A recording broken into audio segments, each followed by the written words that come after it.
Next. Thank you, Chairman Lee, for holding this hearing, and thank you for our witnesses for being here today. I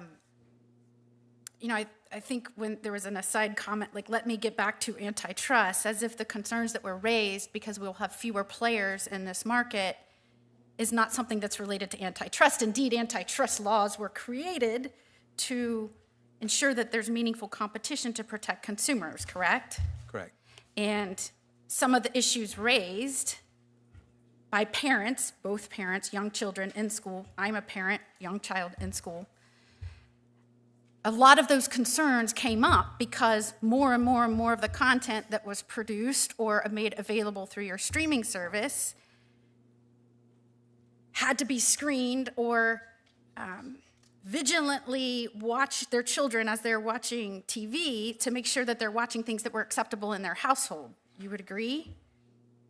You're a parent. You would I'm agree? a parent, and I think parents have to be vigilant about everything they watch anywhere they're watching. So I remember this Cuties documentary because I was the Attorney General in Florida at the time, and a mother of a young child, and immediately raised concerns to your company, who quickly dismissed my concerns. And you say, well, that was rated for adults. That wasn't rated for adults. It was 15 plus, correct? No, ma'am, it was MA.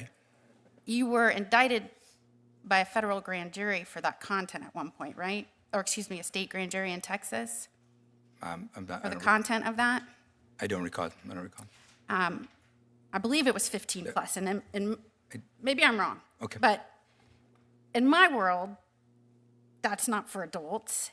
And we could debate that and use up all my time talking about that. But I think what was being presented to you is there is, in some families, and many families across America, there is highly objectionable content on your streaming platform, but it's becoming a more and more prevalent streaming platform in America. You were confronted with some prior statements that you had made, and you said in response to that, I hope that wouldn't happen again. Very aspirational. Any parameters that have been put in place or policies that have been put in place to make sure that doesn't happen? I'm sorry, Senator, I'm just, which one are we speaking of? The previous- numerous statements that were put forth Yep. by Netflix. Sure, what I said You is, said, these are so, I hope that wouldn't happen again, as if just by a wish and a prayer, it will never happen again. But are there policies in place that would prevent statements like that? there are policies in place. Our social media postings are not a place for politics. Our business intent is to entertain the world. It is not to have a political agenda. There are policies in place to make sure. What I'm saying is that these are people who do it. We're here because you're proposing to become even larger. And if there are folks across America that are already struggling with their limited options, you're proposing you become even larger, and I am just saying maybe that shouldn't have been a joke. Let's get back to antitrust. Let's truly talk about whether there are going to be options. In fact, we need to make sure that indeed these laws are protecting American consumers as they're meant to, and they're not just, and Chairman Lee's concerns that they're not just a way for government to choose winners by stringing along acquisition, right, which I saw in the Biden administration happen. Do you think that, and I know you say that this might help with costs, that costs to consumers may go down, or do you believe that you're going to have to put in place some sort of agreements to make sure that the competition remains strong and that consumers are protected in costs?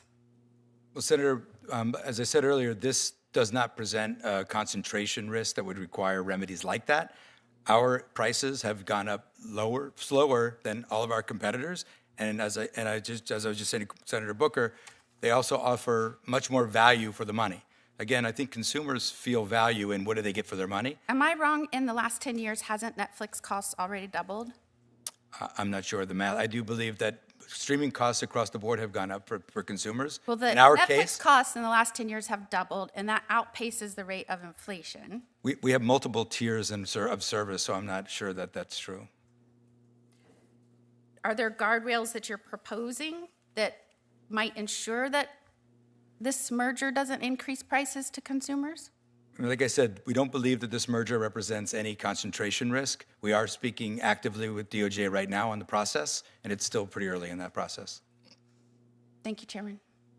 Thanks, Senator Moody.